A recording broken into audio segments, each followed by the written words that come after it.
அஸ்ஸலாமு அலைக்கும் வரஹ்மத்துல்லாஹி வபரகாத்துஹு. பிஸ்மில்லா வல்ஹம்துலில்லா ஸலாத்து வஸ்ஸலாமு அலா அஷ்ரஃபி ரசூலில்லா வலா அலிஹி வஸஹ்பிஹில் ஃபைஸின் நபிரத்துல்லா அம்மாபாத். உங்களுடைய துவா மின்னல் வேகத்தில் நடந்து கிடைக்க ஒரு அற்புதமான ஒரு திக்ரை நான் கற்றுத்தருகிறேன். ஆனால் அந்த திக்ரை நாம் படிப்பதற்கு முன்னதாக ஒரு விஷயத்தை நாம் கவனித்து கொள்ள வேண்டும். ஒரு அருமையான திக்ரை நம்ம பார்க்க போகிறோம். அல்லாஹ் குரான் வழியாக நமக்கு கற்றுத் தந்திருக்கிறான். நீங்கள் வாழ்க்கையில் எந்த பிரச்சனையில் இருந்தாலும், எந்த ஒரு கஷ்டத்தில் நீங்கள் இருந்தாலும் இந்த ஒரு திக்ரை கூறுங்கள். அல்லாவின் உதவி உங்களுக்கு வந்து கொண்டே இருக்கும். அந்த கஷ்டத்தில் இருந்து இறைவன் உங்களை வெளியேற்றுவான் என்று இதற்கு நிறைய சம்பவங்கள் இருக்கிறது. அந்த சம்பவங்களை நான் இந்த இடத்துல உங்களிடம் பகிர்ந்து கொள்கிறேன். இவ்வளவு விஷயங்கள் இதில் இருக்கிறதா அப்படின்னு சொல்லி நீங்களே இதை ஓத ஆரம்பித்து விடுவீங்க. என்னுடைய வாழ்க்கையில் அதிகமான கஷ்டத்தின் போது நான் ஓதினேன். அதன் பின் அந்த சிரமத்திலிருந்து அல்லாஹு தாலா என்னை வெளியே கொண்டு வந்தான். பல முறை அதை வாழ்க்கையில் நான் உணர்ந்த ஒரு திக்ராகும். இந்த ஒரு திக்ரை நம்ம ஓதாமல் விட்டு விடக்கூடாது. எந்த ஒரு கஷ்டத்திலையும் இதை நாம் ஓதிக்கொண்டே இருக்க வேண்டும். நிறைய பேர் கமெண்ட் வழியாக சொல்லக்கூடிய ஒரு விஷயம், எனக்கு அதிகமாக கடன் இருக்கிறது, அந்த கடனிலிருந்து எப்படி வெளியே வருவது என்று தெரியவில்லை அப்படின்னு. இதை ஓதுங்கள், இந்த திக்ரை ஓதுங்கள், அல்லாஹு தாலா உங்களை வெளியேற்றுவான். பல வருடங்களாகியும் குழந்தை இல்லை சகோதரி, எனக்கு வேண்டி துவா செய்யுங்கள் அப்படின்னு சொல்லக்கூடியவங்க இந்த திக்ரை இறுக்கமாக பிடித்து கொள்ளுங்கள். நான் அதிகமான வட்டியில் மாட்டிக்கொண்டேன், எனக்கு துவா செய்யுங்கள் சகோதரி அப்படின்னு சொல்லக்கூடியவங்களுக்கு போதுமான ஒரு திக்ர் இது. எனக்கு வேலை இல்லை சகோதரி, பல வருடங்களாக நான் வேலை தேடுகிறேன், என் குடும்பம் கஷ்டத்தில் இருக்கிறது அப்படின்னு சொல்லக்கூடியவங்க இந்த திக்ரை இறுக்கமாக பிடித்து கொள்ளுங்கள். பகைவர்களிடமிருந்து எங்களுக்கு அதிக பிரச்சனை வருகிறது அப்படின்னு சொல்லக்கூடியவங்க, யார் உங்களுக்கு வேதனை தந்து கொண்டிருந்தாலும் இனி நான் என்ன செய்ய போகிறேன் அப்படின்னு தெரியாமல் இருக்கக்கூடியவங்க, எல்லா வாசல்களும் மூடி இருக்கிறது அப்படின்னு இருக்கக்கூடியவங்க இந்த திக்ரை ஓதுங்கள். அல்லாஹு தாலா குரானில் நமக்கு கற்றுத்தந்த திக்ராகும். ரசூல் ஸல்லல்லாஹு அலைஹி வஸல்லம் வழியாக நாம் கற்ற திக்ராகும். இதை எப்போது ஓத வேண்டும், எத்தனை முறை ஓத வேண்டும், என்ன சிறப்பு இருக்கிறதுன்னு பார்ப்போம். நிறைய பேர் துவா செய்ய சொல்கிறீங்க. ஞாபகம் வச்சு ஒவ்வொருடைய துவாவையும் நான் என்னுடைய தொழுகை முடிந்தும் நான் துவா செய்யும் போதும் உங்களுக்கு வேண்டிய அல்லாஹு தாலாவிடத்தில் நான் துவா செய்கிறேன். இறைவன் உங்களுடைய ஒவ்வொரு ஹயரான தேவைகளையும் வல்லமை மிகுந்த இறைவன் பூர்த்தி செய்து தருவான். இன்னும் உங்களுக்கும் உங்கள் குடும்பத்தினருக்கும் இம்மையிலும் நாம் செல்ல இருக்கிற ஆகிரத்திலும் வெற்றியை தருவானாக. ஆமீன். இறைவன் திருமறை குரான் வழியாக நமக்கு கற்றுத்தருகிறான். யார் அவர்களுடைய காரியங்களை அல்லாவிடத்தில் ஒப்படைக்கிறாங்களோ அவர்களை அல்லாஹ் அதிகமாக நேசிக்கிறான் என்று நாம் அதிகமாக ஓதுகிறோம். ஆனால் நமக்கு பல நேரங்களில் பதில் கிடைப்பதில்லை. காரணம், நாம் ஓதுகிறோம், தொழுகிறோம், ஆனால் நமது நம்பிக்கை என்பது, ஈமான் என்பது அந்த இடத்தில் குறைவாக இருக்கிறது. சிலருக்கு சில திக்ருகள் சூறாக்கள் ஓதிய உடனே பதில் கிடைக்கும். உடனே அவங்களுக்கு அந்த திக்ரு ஓதி பதில் கிடைத்து விட்டது, நாமும் ஓதுவோம். எத்தனை முறை ஓத வேண்டும்? 11 முறையா? 11 முறை ஓதியாச்சு, இன்னும் பலன் கிடைக்கவில்லை அப்படின்னு நிறைய கமெண்ட்கள் வருகிறது.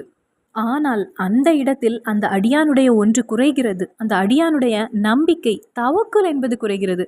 அந்த நம்பிக்கையை தான் அல்லாஹு தாலா, அந்த நம்பிக்கை எப்படி இருந்தது என்று ரப்பு பார்க்கிறான்.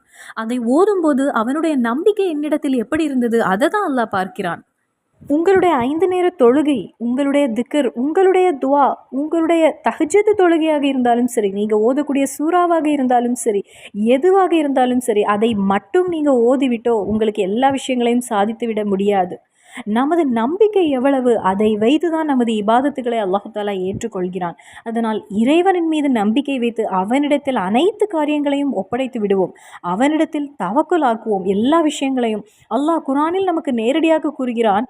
இந்த அடியானுடைய நம்பிக்கை வைக்கக்கூடிய அந்த அடியானுடைய காரியங்களை நான் ஏற்றுக்கொள்கிறேன் என்று.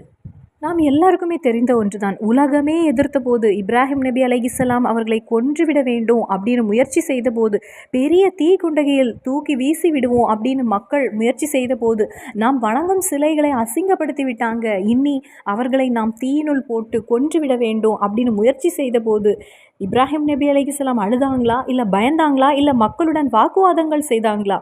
அவங்க ஓதியது ஒரே ஒரு திக்ரு தான். அந்த திக்ரை ஓதிய போதே வல்லமை மிகுந்த இறைவன் பூவுக்குள்ளிருந்து வெளிவந்த ஒரு மனிதன் எப்படியோ அதை போல் நமது இப்ராஹிம் நபி அலைஹிஸ்ஸலாம் வெளியே வந்தாங்க. என்ன ஒரு ஆச்சரியம்! இது எங்கேயாவது நடக்குமா? எந்த ஒரு மனிதனாலாவது இதை செய்ய முடியுமா? நபி ஸல்லல்லாஹு அலைஹி வஸல்லம் அவர்களுக்கு நபித்துவம் கிடைத்த பிறகு மக்களிடத்தில் இஸ்லாமுடைய காரியங்களை எடுத்து வைக்கிறதுக்கு வேண்டி முயற்சி செய்கிறாங்க. நமது இறை தூதரை எப்படியாவது துரத்த வேண்டும் அப்படின்னு தான் அங்குள்ள குறைஷிகள் தீவிரமான முயற்சிகள் எடுக்கிறாங்க. யாரும் அங்குள்ள மக்களை ஏற்றுக்கொள்ளவில்லை. திடீரென்று அல்லாஹு தாலாவின் ஒரு கட்டளை வருகிறது, நபியே நீங்கள் மதினாவிற்கு செல்லுங்கள் என்று. அந்த நேரத்தில் அல்லாஹ்வின் கட்டளை வந்தது. அதை மட்டும் மனதில் வைத்துக்கொண்டு இறைவனின் கட்டளைக்கேற்ப அனைத்தையும் விட்டுவிட்டு நமது இறை தூதர் வீடு வாசல் எல்லாவற்றையும் விட்டுவிட்டு இத்தனை வருடம் இருந்த இடத்தையும் விட்டுவிட்டு மதினாவிற்கு செல்கிறாங்க. மக்காவில் உள்ள மக்கள் நமது இறை தூதர் ஸல்லல்லாஹு அலைஹி வஸல்லம் அவர்களை ஏற்றுக்கொள்ளவில்லை. ஆனால் மதினாவில் இருந்த மக்கள் நமது இறை தூதருக்கு நல்ல வரவேற்பும் அந்தஸ்தும் கொடுத்தாங்க. அங்க ஒரு பதவியும் கொடுத்தாங்க. சிறிது நாள் சென்ற பிறகு மக்காவை சேர்ந்த அபு சுஃபியா அவங்களுடைய தலைமையில திருட்டுத்தனமாக சில சரக்குகள் ஏற்றி செல்கிறாங்க. நமது இறை தூதர் ஸல்லல்லாஹு அலைஹி வஸல்லம் மதினாவில் ஒரு பொறுப்பில் இருந்ததுனால அதை தட்டி கேட்க வேண்டிய ஒரு சூழ்நிலை வந்தது. நமது இறை தூதர் எச்சரிக்கை தான் செல்கிறாங்க. அவங்க ஏதாவது ஒரு போருக்கோ இல்லை அவங்களை அழிக்கணும்னோ எந்த ஒரு நோக்கத்தோடும் செல்லவில்லை. நமது இறை தூதரும் அவங்க கூட ஒரு 300 சஹாபாக்களும் சேர்ந்து எச்சரிக்கை கொடுப்பதற்காக செல்ல தயாரானாங்க. ஆனால் இவங்க போகிறத முன்னாடியே தெரிந்து கொண்டு அவர்கள் ஒரு படையே அங்கே தயார் செய்து விட்டாங்க. ஒரு படையை அவங்க குதிரைப்படை யானைப்படை என்று பெரிய படையுடன் நமது ரசூல் ஸல்லல்லாஹு அலைஹி வஸல்லம் அவர்களுடன் போர் செய்வதற்கு வேண்டி தயாராக இருக்கிறாங்க. எல்லா விஷயமும் நமது இறை தூதருக்கு தெரிகிறது. அந்த நேரத்தில் என்ன செய்வது? ஏன்னா எந்த ஆயுதமும் இல்லை, எந்த பிளானும் இல்லை, எந்த பலனும் இல்லை. வெறும் ஒரு 313 சஹாபாக்கள் மட்டுமே இருந்தது. அந்த ஒரு போரிலிருந்து அவர்கள் வைத்த அந்த போரிலிருந்து இறை தூதருக்கு பின்வாங்கவும் முடியாது. அந்த நேரத்தில் நமது ரசூல் ஸல்லல்லாஹு அலைஹி வஸல்லம் கூறியது ஒரே ஒரு திக்ரு தான். இறைவரிடத்தில் தவக்குல் வைத்து ஒரே ஒரு திக்ரை ஓதுனாங்க. இறைவரிடத்தில் தவக்குல் வைத்து நம்பிக்கையோடு மனம் ஆத்மார்த்தமாக ஒரே ஒரு திக்ரை ஓதுனாங்க. வெறும் 313 சஹாபாக்கள் தான் இருந்தாங்க. யானைப்படை குதிரைப்படை எந்த படையோ எல்லாமே தோல்வி அடைந்தாங்க. என்ன ஒரு அற்புதம் பார்த்தீங்களா? நமது ரசூல் ஸல்லல்லாஹு அலைஹி வஸல்லமும் 313 சஹாபாக்களும் எந்த ஆயுதமும் இல்லை, எதுவுமே இல்லை. ஆனால் வெற்றி அடைந்தது யாரு? நமது இறை தூதர் தான். அல்லாஹு தாலா அவர்களுக்கு வெற்றியை கொடுத்தான். அவன் வாக்களித்ததை போல் இறைவன் வெற்றியை கொடுத்தான். அதை போல் எந்த கஷ்டம் வந்தாலும் இறைவனிடத்தில் தவக்குல் வைத்து இந்த ஒரு திக்ரை நாம் பயன்படுத்த வேண்டும் நமது வாழ்க்கையிலும். அல்லாஹு தாலா திருமறை குரானில் கூறுகிறான், என்னை நம்பியவர்களை நான் கைவிட மாட்டேன் என்று இறைவன் நேரடியாக நம்மிடத்தில் கூறுகிறான்.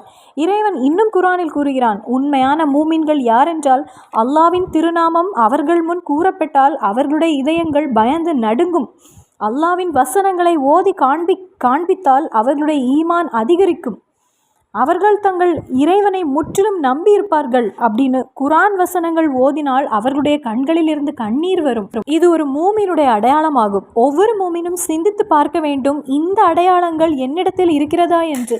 இதை இல்லை என்றால் இரையச்சம் என்பது இல்லாமலே போய்விடும். அந்த இடத்தில் ஒரு அடியான் 5 நேரம் தொழுகின்றான், சொல்லக்கூடிய யூடியூப்பில் பார்க்கக்கூடிய இல்லை தெரிந்த எல்லா துவா திக்ரு சூரா ஓதுகின்றான். ஆனால் அவனிடத்தில் நம்பிக்கை இல்லை என்றால் அதுவே ஒரு காரணமாகிறது அவனுடைய துவா ஏற்றுக்கொள்ளாமல் இருப்பதற்கு. மூசா நபி அலைஹிஸ்ஸலாம் அவர்களை ஃபிரௌன் துரத்துகின்றான். கடல் முன்னாடி சென்று நிற்கிறாங்க. அல்லாஹு தாலா என்ன செஞ்சான்? 2ஆக கடலை பிளந்து கொடுத்தான். மூசா நபி அலைஹிஸ்ஸலாமும் படையினரும் தப்பித்து விட்டாங்க. உடனே ஃபிரௌன் கூறுகிறான், நான் ஆட்சி செய்கிறேன், இந்த நதி நகரம் எல்லாம் என்னுடையது, நான் சொல்வது தான் இங்கு நடக்கும் என்று. ஃபிரௌன் கடலில் இறங்குகின்றான். அல்லாஹ் கடலிலே மூழ்கடித்தான். எந்த ஆட்சி இருந்தும் எந்த பலம் இருந்தும் என்ன இருந்தும் ஃபிரௌனால் தப்பிக்க முடிந்ததா? மூசா நபி அலைஹிஸ்ஸலாம் தப்பித்தாங்க. ஏனென்றால் கடல் முன்னாடி சென்று நின்னாலும், இப்ராஹிம் நபி அலைஹிஸ்ஸலாம் தீக்குள்ளாடி இருந்தாலும், நபி அவர்கள் போருக்கு தயாரானாலும் இவர்கள் எல்லாரும் ஓதியது ஒரே ஒரு திக்ர் தான். என்ன ஓதுனாங்க? ஹஸ்புன் அல்லாஹு வ நிஅமல் வக்கீல், ஹஸ்புன் அல்லாஹு வ நிஅமல் வக்கீல், இறைவன் போதுமானவன் என்று. என்னுடைய அனைத்து பிரச்சனைகளுக்கும் இறைவன் போதுமானவன் அப்படின்னு அவனிடத்திலேயே என்னுடைய விஷயங்களை நான் தவக்குல் ஆக்குகின்றேன் அப்படின்னு நாம் இருந்தால் நமது எந்த பிரச்சனையும் நமக்கு வெற்றியாக கிடைக்கும். என்ன இருந்தாலும், செல்வம் இருந்தாலும், ஆட்சி இருந்தாலும், குவியலாக பணம் உங்களிடத்தில் இருந்தாலும், அல்லாஹு தாலா அவர்களுடைய அருகில் இல்லை என்றால் அவர்கள் கண்டிப்பாக வாழ்க்கையில் தோல்வி அடைந்து விடுவார்கள். இன்னும் அல்லாஹ் கூறுகிறான், இந்த உலகமே உன்னை எதிர்த்தாலும் நான் உங்கள் பக்கத்தில் இருந்தால் உங்களுக்கு வெற்றிதான் என்று. இவர்கள் எல்லாரும் நம்பிக்கையோடும் இறைவனிடத்தில் தவக்குல் வைத்து இந்த திக்ரை ஓதினாங்க. அவர்களுடைய வாழ்க்கையில் அவங்க வெற்றி பெற்றாங்க. நாம் எந்த ஒரு பெரிய கஷ்டத்தில் இருந்தாலும் நம்பிக்கையோடு பொறுமையோடும் இந்த திக்ரை நாம் ஓத வேண்டும். அல்லாஹ் மீது நாம் நம்பிக்கை வைக்கும்போது, அவனிடத்தில் நாம் அனைத்து காரியங்களை தவக்குல் வைக்கும்போது அவன் நம்மை காப்பாற்றுவான். இனி இது எத்தனை முறை ஓத வேண்டும் அப்படின்னு கேட்டால், நாம் உள்ளத்தோடு ஆத்மார்த்தமாக உணர்ந்து ஒரு முறை ஓதினாலும் போதும். ஆனால் அது உள்ளத்தோடு நம்பிக்கையோடு முழு தவக்கலோடு நாம் ஓத வேண்டும். வீட்டிலிருந்து வெளியே செல்கிறீங்க, ஒரு காரியத்துக்கு வேண்டி இறங்குகிறீங்க, ஒரு முறை கூறுங்கள் இந்த திக்ரை. ஒவ்வொரு முறையும் ஓதும் போதும் முழு நம்பிக்கையோடு முழு மனதோடு ஓதிக்கொள்ளுங்கள். இது நான் மட்டும் இல்லை, பலரும் உணர்ந்த ஒரு திக்ராகும். எந்த கஷ்டத்திலும் கூறுங்கள் ஹஸ்புனல்லாஹு வ நிஅமல் வக்கீல் என்று. இறைவன் அது எவ்வளவு பெரிய கஷ்டமாக இருந்தாலும் சரி, அதிலிருந்து உங்களை காப்பாற்றுவான். இதை ஓதுவதற்கு அல்லாஹு தாலா நமக்கு தௌஃபீக் புரிவானாக. ஆமீன். அஸ்ஸலாமு அலைக்கும் வரஹ்மத்துல்லாஹி வபரகாத்துஹு.